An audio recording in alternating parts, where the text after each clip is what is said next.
जय जय रामकृष्ण हरी. गजर हरी कीर्तनाच्या YouTube चॅनलवरती आपले स्वागत आहे. व्हिडिओ आवडल्यास व्हिडिओला लाईक करा व असेच दर्जेदार व्हिडिओ पाहण्यासाठी चॅनलला सबस्क्राइब करा.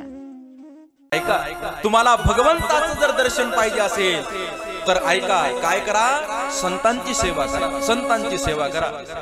तुम्हाला सांगू का, आवली माता जगद्गुरु तुकाराम महाराजांची पत्नी, जिचं नाव जिजामाता, पण प्रेमानं तिला आवली म्हटल्या जायचं. एकदाही तिनं मुखातून विठ्ठल नामस्मरण घेतलं नाही. आवली मातेनं एकदाही पांडुरंग परमात्म्याचं नामस्मरण केलं नाही. अहो, विठ्ठल आणि पांडुरंग तर म्हटलंच नाही. आवली मातेच्या मुखातले शब्द सांगतो, या काळ्यानं माझ्या संसाराचं वाटोळ केलं. काय म्हटलं? काळ काळ काळ तोंड्याशिवाय जिजामाता पांडुरंग परमात्म्याला बोलली नाही. एकदा दगड घेऊन धावली, अरे दगड घेऊन धावता तिच्यात काय नवल, एकदा छटर घेऊनच धावली पांडुरंग परमात्म्याच्या मूर्तीवर मारायला. आणि जी महाराज पांडुरंग परमात्म्याला दगड घेऊन खेटर घेऊन मारायला धावते, काळ तोंड्या म्हणते, आमच्या पांडुरंग परमात्म्याने तुकाराम महाराजांच्या अगोदर दर्शन कोणाला दिलं? आमच्या आवली मातेला दिलं. का? तुका म्हणे पतिव्रता, तिची देवावरी सत्ता. आवली मातेनं देवाची सेवा नाही केली, आवली मातेनं देवाची भक्ती नाही केली, तर आवली मातेनं देवाच्या भक्ताची सेवा केली.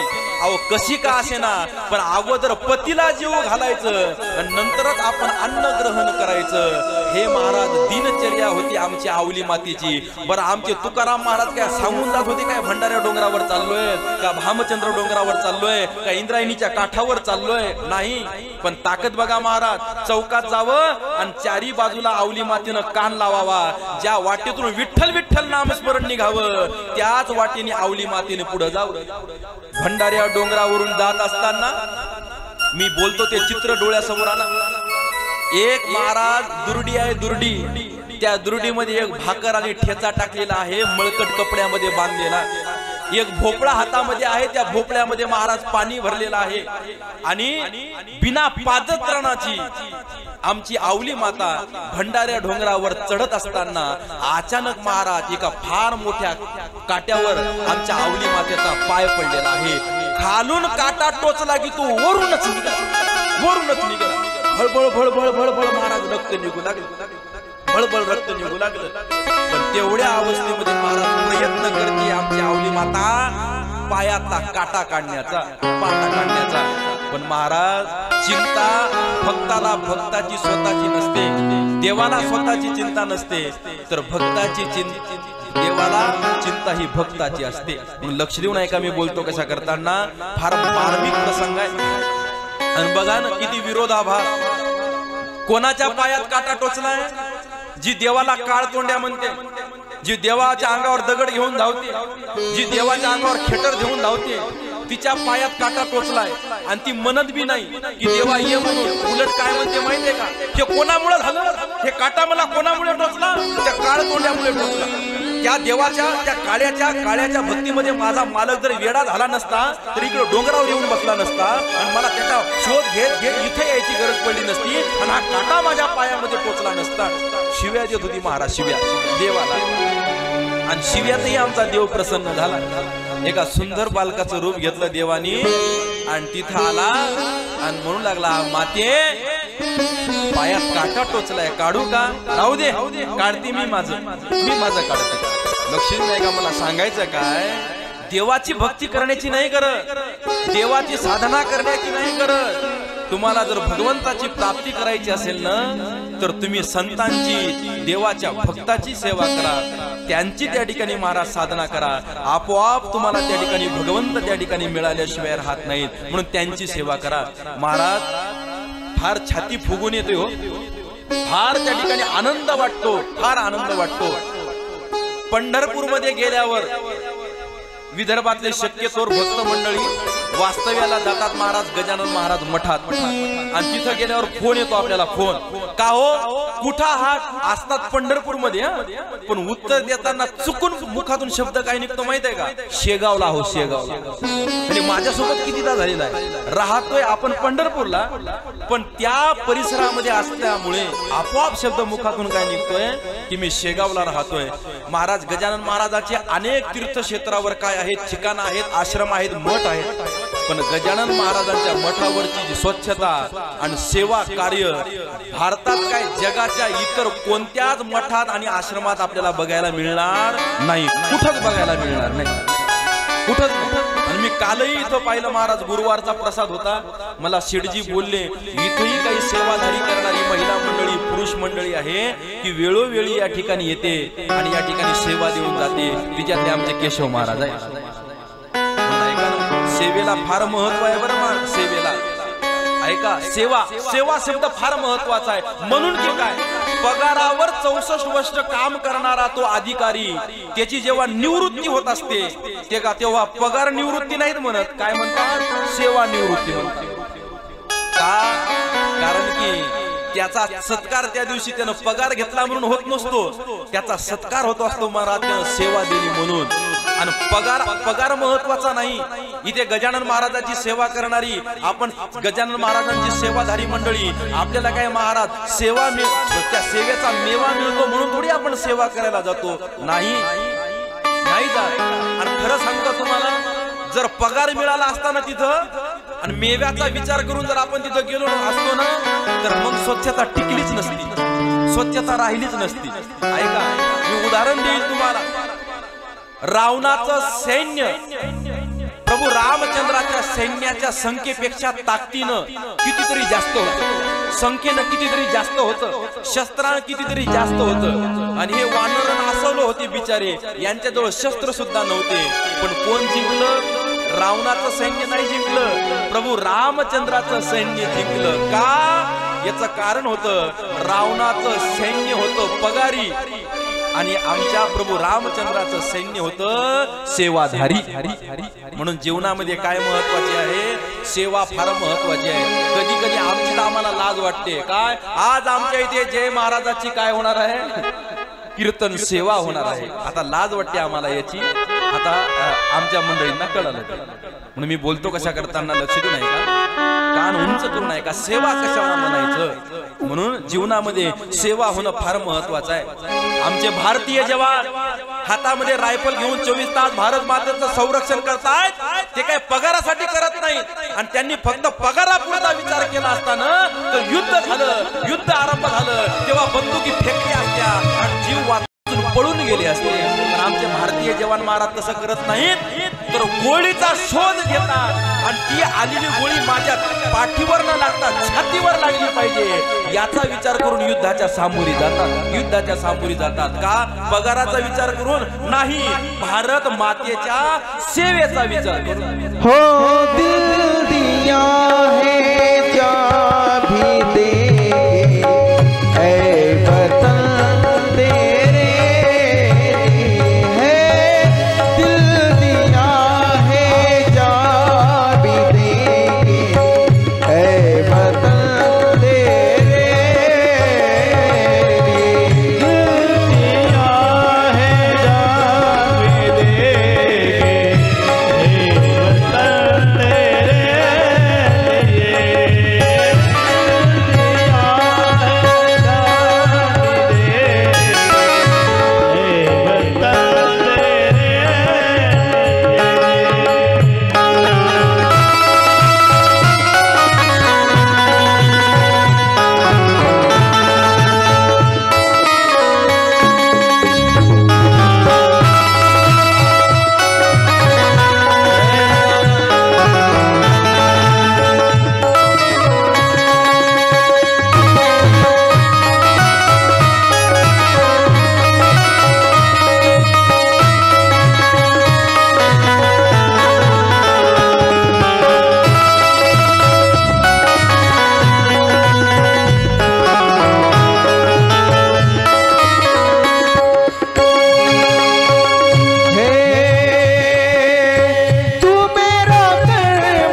टाळी वाजवा आमच्या मंडळीसाठी एकदा. ऐका हा देश सेवेविषयी जे विचार आमच्या भारतीय सैनिकांच्या अंतःकरणामध्ये असतात ना, या विचारामुळे महाराज त्यांच्या मनातली मरणाची सुद्धा भीती काय झालेली असते, निघून गेलेली असते. म्हणून ऐका ना, मी बोलतो कशा करताना, मी सेवा सांगतोय, सेवा. या संतांची, या भक्ताची जर आपण सेवा केली ना, म्हणून मी धन्यवाद देईल सगळ्या महिला मंडळीचे, पुरुष मंडळींचे, जे सेवा कार्य करण्यासाठी गजानन महाराजांच्या इच्छित ज्या ज्या ठिकाणी त्या ठिकाणी जात असतील, त्या सगळ्यांचे महाराज त्या ठिकाणी धन्यवाद. निश्चितच तुम्हाला त्या ठिकाणी भगवंताची एक दिवस प्राप्ती झाल्याशिवाय राहणार नाही, आणि याचा साक्षात्कार, याची शाश्वती तुमच्या जीवनामध्ये आतापर्यंत आली सुद्धा असेल. पण अजून एक पाऊल पुढे टाकून बोलू का? भक्ताची सेवा केल्यानंतर देव भेटतात, किंवा संतांची सेवा केल्यानंतर, संतांची भक्ती केल्यानंतर देव भेटतात, असं म्हणणं जरा असं कमीपणाचं. म्हणून थोडस एक पाऊल पुढे टाकून बोलण्यासारखं, संतांची सेवा केल्यावर, संतांची भक्ती केल्यावर देव मिळतात असं म्हटल्यापेक्षा देव आणि संत काही वेगळे नाहीत. ते दोघही काय आहेत, एकच आहेत. देव ते संत, देव ते संत, निमित्त त्या प्रतिमा. म्हणून देव आणि संत हे काय महाराज त्या ठिकाणी वेगळे नाही. गजानन महाराजांच्या चरित्रातला कथा भाग आहे. गजानन महाराज आपल्या काही भक्ता समवेत आषाढी वारीच्या निमित्तानं पांडुरंग परमात्म्याचं दर्शन घ्यायला पंढरपूरला गेले, आणि गजानन महाराजांचे एक भक्त आहेत, त्यांचं नाव आहे बापूना काळे. आणि त्या बापूना काळ्यांना काहीतरी कारणानिमित्त पांडुरंग परमात्म्याचं दर्शन झालं नाही, आणि त्यांचं दुःख त्यांच्या अंतःकरणामध्ये सलत होतं. गजानन महाराज कमरेवर हात देऊन उभे राहिले, आणि बापूना काळ्यांना म्हणू लागले, तुला दर्शन घ्यायचं आहे ना, घे. गजानन महाराजांमध्ये पांडुरंग परमात्म्याचं दर्शन आमच्या बापूना काळ्यांना झालं. संतांनी देव जाण, दोघात नाही भेदभाव, सूर्य आणि त्याचे किरण, नामाभिधान भिन्न जैसे. महिपती महाराज गोड एका ठिकाणी लिहितात, जसं सूर्य आणि सूर्याचे किरण वेगळे नाहीत, तसं देव आणि संत सुद्धा वेगळे नाहीत. म्हणून काय केलं पाहिजे, या संतांचं चरित्र आपण ऐकलं पाहिजे. नवे नुसतं संतांचं चरित्र ऐकायचं नाही, तर त्या संतांच्या चरित्राची संगत करायची, संतांच्या विचाराच्या लोकांची संगत करायची. मी नेहमी एक उदाहरण सांगत असतो. 20 मिनिटं आपले, 15 मिनिटं आपले उरलेत, आपल्याला थांबायचं आहे. सर्वांगाचे कान करून ऐकण्याचा प्रयत्न करा. महिला जनरल स्टोअर मधून 20-20 रुपयाच्याच किमतीचे 2 सारख्या भरण्या विकत आणते, 2 भरण्या सारख्या, पण एका भरणीमध्ये मीठ टाकलं जातं 10-20 रुपये किलोचं, आणि एका भरणीमध्ये 700-800 रुपये किलोचं तूप टाकलं जातं. संगत बदलली, सगळ्या प्रक्रिया बदलल्या. मिठाची भरणी गॅसच्या ओट्यावर बाजूला ठेवल्या जाते, आणि तुपाची भरणी महाराज अलमारीमध्ये ठेवल्या जाते, आणि त्यालाही कुलूप असतं, आणि त्याचीही चावी सासूकडे असते. आता काही घरच्या सुनेकडे असेल म्हणा, मी काही इथं वाद लावायला थोडी आलो, तुम्ही तुमचं समजून घ्या. आता काय कुलपात चांगल्या ठिकाणी ती भरणी ठेवलेली असते. काही ठिकाणी काही दिवसांनी महाराज त्या गॅसची उष्णता लागून त्या मिठाच्या भरणीचा सगळा आकार बदलून जातो, हेंडूळ होऊन जाते ती सगळी. नाही तिचं झाकण चिरल्या जाते महाराज, झाकण. मग बाया हुशार, आटे फिरवत नाही, ते झाकण त्या भरणीवर ठेवतात आणि चपकन चापड मारतात वरून. काय अत्याचार त्या भरणीवर. आणि मग तिचा अट्टहास झाला, तिचे दिवस संपले की मग काही हुशार माणसं त्याला कडी लावतात, खेड्यातले बरं का, त्याला कडी लावतात. पण तुपाची जैसे थे. म्हणून काय करायचंय महाराज, या संत चरित्राच्या श्रवणाच्या वेळेस जीवनात एक विचार करायचा, आपल्याला संगत करायची आहे, पण कोणाची करायची आहे नाही का. हेकनाच्या संगे हिरा जो भंगला. म्हणून मी सांगतो कशा करताना, बोलतो कशा करताना लक्ष देऊन ऐका. अरे आपल्याला त्या ठिकाणी परीस काय करतो माहित आहे का? परीस लोखंडाचं सोनं करतो. परीस लोखंडाचं सोनं करतो, पण परीस लोखंडाचा परीस करू शकत नाही. परीस लोखंडाचा परीस करू शकत नाही. पण संत या विचाराचे नाहीत महाराज, संत या विचाराचे नाहीत. लक्ष देऊन ऐका, मी बोलतो कशा करताना, मला काय सांगायचंय, कान उंच करून ऐका. दिवाळीच्या सणाला अनारसे केले एका बाईनं, अनारसे, आणि सगळ्या गावामध्ये चर्चा, काय काय अनारसे झाले आमक्या अमक्या बाईचे. आणि ही चर्चा तिच्या शेजारणीला कळली आणि ती गेली विचारायला, का ग तुझ्या अनारशाची चर्चा सगळ्या गावामध्ये झाली, कशी रेसिपी आहे मला तरी सांग, म्हणजे मीही तसेच अनारसे करते. ती बाई म्हणते, काय बाई कसे झाले की आपोआपच झाले. आता आपोआप व्हायला काय ढगातून पडले का ते. पण एक बाई दुसऱ्या बाईला माझ्यासारखे अनारसे करता आले नाही पाहिजे याच्यासाठी अनारशाची रेसिपी सुद्धा सांगायला तयार नाही. पण आमचे संत महाराज, तुम्हा आम्हाला माणूस म्हणून सुद्धा जगण्याची लाज यावी असं आपलं जीवन झालेलं आहे. पण तुम्हा आम्हाला संत कसं होता येईल, नवे नवे तुम्हा आम्हाला देव कसं होता येईल याचा सुद्धा महाराज उपदेश देतात आम्हाला. राम म्हणता रामची होईजे, पदी बैसोनी पदवी घ्यायचे. म्हणून संत चरित्र ऐकायचं, म्हणून संतांची संगत करायची. एकच उदाहरण सांगतो आणि थांबण्याचा प्रयत्न करतो. पण हे उदाहरण जर असं आता सर्व अंगाचे कान करून ऐका, म्हणजे तुम्हाला कळेल की का आपल्याला संतांची संगत करायची, का आपल्याला संतांचं चरित्र त्या ठिकाणी श्रवण करायचं. ऐका. एक दिवशीचा प्रसंग, जगद्गुरु तुकाराम महाराजांची दिनचर्या. महाराज, दीन रजनी हाची धंदा, गोविंदाचे पवाडे. सकाळी उठलं, इंद्रायणीचं स्नान केलं की कुठेतरी जायचं, विना हातात चिपळी, पांडुरंग पांडुरंग पांडुरंग, कुठं काय चाललं काही पत्ता नाही. एक दिवशीचा प्रसंग, सायंकाळची वेळ होती, सूर्य अस्तमनाला जाऊ लागला. भंडाऱ्या डोंगरावरून तुकाराम महाराज खाली उतरू लागले. खाली उतरत असताना त्याच परिसरातले 3 चोर चोरी करायला जाऊ लागले, चोरी करायला. तिच्यातल्या एका चोराने दुसऱ्या चोराला चिमटा घेतला.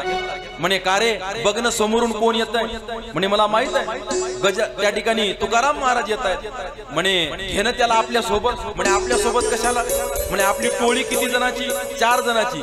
आज बिमार पडल्यामुळे एक जण येऊ शकलं नाही, घे म्हणे या बुवाला सोबत. अरे ते हबप कीर्तन करणारं, भजन करणारं ते आपल्या काय कामाचं, आपल्याला चोरी करायला जायचंय. अरे तुला माहित नाही तुकाराम महाराजांचा स्वभाव कसा आहे, कसा आहे. ओ महाराज, काय आमचं एवढं काम करता का. करतो ना. ओ महाराज, काय आमचे गुरं राखता का. राखतो ना. ओ महाराज, काय आमचं धान्य राखता का. राखतो ना. घरच्या मुलांसाठी खांद्यावर ऊस आणावे आणि गावातल्या परक्याच मुलांनी म्हणावं, बाबा बाबा ऊस द्या ना. घरच्या पोटच्या पोराचा विचार न करता खांद्यावरचे ऊस तुकाराम महाराजांनी त्या परक्या मुलांना वाटून द्यावे. हा तुकाराम महाराजांचा निस्वार्थ सेवा भाव. जय हरी. चोर चोर, जय हरी जय हरी. कोण. आमके आमके. कुठे चालला. चाललो कीर्तनाला. आता हे काय कीर्तनाला जाऊ लागले का, हे जाऊ लागले चोरी करायला. चाललो कीर्तनाला. कीर्तन शब्द तुकाराम महाराजांनी ऐकला आणि हात जोडले चोरासमोर, काही करा मला तुमच्या सोबत येऊ द्या. आणि यांना घ्यायचंच होतं, काही ना काही कामा पडतील म्हणून. निघले महाराज. पांडुरंग पांडुरंग पांडुरंग. कुठे निघलेत, किती चाललेत, काय चाललेत काहीच पत्ता नाही. मोठ्या एका गावामध्ये गेले. पाटलाचा मोठा वाडा पाहिला. 50-50 जणांचं कुटुंब होतं. मोठे वाडे महाराज, जुने तुम्ही बघा वाडे. 5 बसल एवढी भिंत. ते लादणीचं घर वेगळं, धान्य कोठार वेगळं, किचन वेगळं, नहाणी वेगळी, बेडरूम वेगळ्या, मोठमोठे वाडे आजही असतील. देऊळगावला आमचा वाडा येऊन बघा, मोठमोठे वाडे. त्या वाड्यामध्ये 50 जणांचं कुटुंब. त्या चोरांनी विचार केला, म्हणे 50 जण राहतात या वाड्यामध्ये. चोरी करताना जर पकडल्या गेलो, एकाने एक जर बोट लावलं तर चेंदा मेंदा झाल्याशिवाय राहत नाही. मग म्हणे पाठवणं बुवाला तुकाराम महाराजाला. म्हणे काय हरकत नाही. ओ महाराज, आला का कीर्तनाचा मंडप. म्हणे कीर्तनाचा मंडप नाही आला, पण आमचं इथे एक काम आहे, जराशी मदत करा मग जाऊ कीर्तनाला. म्हणे काय हरकत नाही, एकमेका सहाय्य करू अवघे धरू सुपंत. सांगा काय करायचं. एका खिडकीतून तुकाराम महाराजाला आत पाठवलं. म्हणे महाराज, या वाड्यातली भारीतल्या भारीत वस्तू घेऊन या. आता चोरांनी सांगितली किमतीनं आणि तुकाराम महाराजाला वाटलं वजनानं. तुकाराम महाराज सगळ्या वाड्यात फिरले. आता नवीन मुलींना कळणार नाही, आम्हालाही ते कळत नाही. जुन्या काळात मसाला डाळ कुटायचा पाटा असायचा दगडाचा. तुकाराम महाराज फिरत फिरत किचन मध्ये गेले. तो दगडी पाटा त्यांना दिसला. तुकाराम महाराज म्हणले, याच्यापेक्षा भारी या वाड्यात दुसरं काही नसेल. ओढत ओढत त्या खिडकीपर्यंत आणला आणि दिला ढकलून की त्या चोराच्या खांद्यावरच जाऊन पडला धडकन. ज्यानं तुकाराम महाराजाला सोबत घ्यायला लावलं त्याच्या गालातच मारली त्या चोरानं. तुला म्हणलं होतं या बुवाला सोबत घेऊ नको. बघ ओ महाराज, काय अहो अशी भारी वस्तू नाही, हलकी हलकी. तुकाराम महाराज पुन्हा त्या वाड्यामध्ये फिरले. भिंतीला खुंटी आणि खुंटीला सूप लटकवलेलं होतं. म्हणले याच्यापेक्षा तर हलका वाड्यामध्ये दुसरं काही नसेल. घेतलं सूप फेकलं बाहेर की त्या चोराच्या डोळ्यालाच जाऊन लागलं. म्हणे अरे ये इनके बस की बात नाही, चलो अंदर, जोर लगा के हैशा. तिन्ही चोर आत गेले. पण महाराज त्या वाड्याची कमाल, त्या चोराला रात्रभर त्या वाड्यात फिरले तर सापडलं तर काहीच नाही. पण ब्रह्ममुहूर्त सकाळचे 3 वाजत होते. त्यांना बाहेर निघायचं होतं, पण त्या मूर्खांना बाहेर निघायचा त्या वाड्याचा रस्ताही सापडत नव्हता. आता ते परेशान झाले. म्हणे काही हरकत नाही, सकाळी हे लोक उठतील, 50 जण आहेत या कुटुंबामध्ये, एकाने एक एक बोट लावलं तर आपला चेंदा बिंदा झाल्याशिवाय राहत नाही. काय करावं काय करावं काय करावं. तितक्यात महाराज ब्रह्ममुहूर्त झाल्यामुळे आमच्या तुकाराम महाराजांची काकड्याची वेळ झाली. थंड पाणी अंगावर घेतलं, पुन्हा कपडे घातले, विण्याला स्वर लावला, उठा जागे व्हारे आता भजन चालू झालं. चोराच्या कानावर भजन पडले की त्या तिघांना कणग्यातच उड्या मारल्या. म्हणले बघ तुकाराम महाराजांचं भजन चालू झालं, आता वाड्यातली मंडळी उठणार, आपल्याला मारल्याशिवाय आता राहणार नाही. तुला म्हणलं होतं या बुवाला सोबत घेऊ नको. वाड्यातल्या मंडळीच्या कानावर, गल्लीतल्या मंडळीच्या कानावर, गावातल्या मंडळीच्या कानावर 3 वाजता सगळी मंडळी उठली. कोण भजन म्हणतंय? वाड्यातले प्रमुख येऊन पाहतात तर काय तुकाराम महाराज. वा वा वा वा वा वा, काय भाग्य आमचं. तुकाराम महाराज तुम्ही आमच्या घरी आले, निरोप पाठवला असता, मंडप टाकला असता, माईक सिस्टीम लावली असती, लोकांना निमंत्रण दिलं असतं. बरं आले तर आले, एकटेच आले. म्हणे एकटे नाहीत, मग 3 वारकरी सोबत. वारकरी कुठे? ते होते महाराज कणग्या. भीतीनं थरथर थरथर कापू लागले. ते हलू लागले म्हणून ते कणगा हलू लागलं. ते कणगा हलताना त्या वाड्यातल्या एका पोरांनी पाहिलं. म्हणे बाबा कणग्यात बोक्या पडला वाटते. एक नाही 3 होते, काढा. तिन्ही बोके म्हणजे तिन्ही चोर बाहेर काढले. मारलं नाही, रागावलं नाही, शिक्षा दिली नाही. मग त्या वाड्यातल्या ज्येष्ठ श्रेष्ठ महिला मंडळींनी त्या तिन्ही चोरांना त्या पाटावर बसवलं. पिवळ्या रंगाचं सुगंधी क्वालिटी बाज उठणं तयार केलं आणि त्या चोराच्या अंगाला लावायला सुरुवात केली. पिवळ्या रंगाचं उठणं काळं भरत झालं. महिना आंघोळच नव्हतं. एक तर इतकं रडू लागलं. ते चोर म्हणू लागला दुसऱ्याला, म्हणे का रे ही बाई उठणं लागून आंघोळ घालते, रडायला काय झालं? म्हणे बायकोला महिना झाला म्हणू लागलो, पाठ घास पाठ घास. पण बायको असू सुद्धा माझ्या पाठीला बोट लावलं नाही. आणि ही माता माऊली कोणता संबंध नसताना उठणं लावू लावू पाठ घासते. महाराज आंघोळ घातली, नवीन कपडे घालायला दिले. तुकाराम महाराजांच्या बाजूला रांगेमध्ये बसवलं. गावातली पंचक्रोशीतील मंडळी जमा झाली. तुकाराम महाराजांचं दर्शन, सोबत चोराचं दर्शन आणि पैसे. कोणी 1000ची नोट, कोणी 500ची नोट. अशा नोटा नव्हत्या तेव्हा, पण समजण्यासाठी सांगतोय. पैशाचा ढीग महाराज अशा प्रकारे तिथे लागला. त्या चोरांचे डोळे डबडबले. अरे 4 महिने डाके टाकले असते तर एवढा पैसा जमा झाला नसता. एक रात्र तुकाराम महाराजांची संगत केली, लोकांनी पाया पडून पैसा दिला, चोरी सोडली आणि तेही तुकाराम महाराजांचे टाळकरी झाले. 14 टाळकऱ्यामध्ये त्या 3 टाळकऱ्यांचा, या 3 चोरांचा समावेश आहे. याला म्हणतात महाराज आपणा सारखे करती तात्काळ. म्हणून कथा फक्त ऐकण्यासाठी नाही ऐकायची, कथा मनोरंजनासाठी नाही ऐकायची, कथा वेळ घालवण्यासाठी नाही ऐकायची.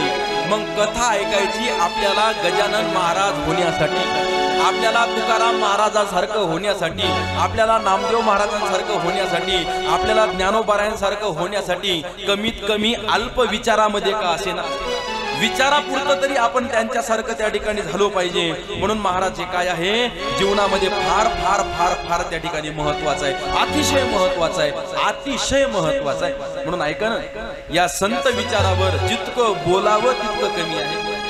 आणि आपल्याला आता अजून 6 दिवसाचा वेळ आपल्या जवळ आहे. म्हणून उरलेल्या 6 दिवसामध्ये आपल्याला काय करायचं आहे, हेच गजानन महाराजांचं चरित्र ऐकायचं आहे. जेणेकरून आपल्याला गजानन महाराजांचा त्या ठिकाणी संवाद ऐकता येईल, गजानन महाराजांची संगत करता येईल. आणि गजानन महाराजांची संगत जर आपल्या जीवनामध्ये झाली तर निश्चितच जी समाधी गजानन महाराजांना प्राप्त झाली, जी समाधी गजानन महाराजांमुळे भास्कर पाटलांना प्राप्त झाली, तीच समाधी अवस्था सुद्धा तुम्हा आम्हाला सुद्धा त्या ठिकाणी प्राप्त झाल्याशिवाय राहणार नाही. हा स्वभाव आहे महाराज संतांचा.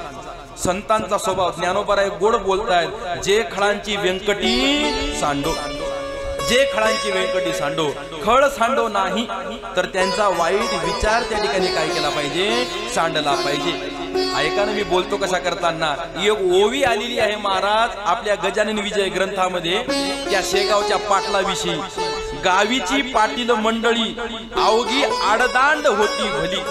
आडदांड म्हणजे ते गावची पाटील मंडळी शेगावची कोणालाच काही समजत नव्हती. जे मनात आलं ती बोलत होती, कोणाकडूनही काही काम करून घेत होती.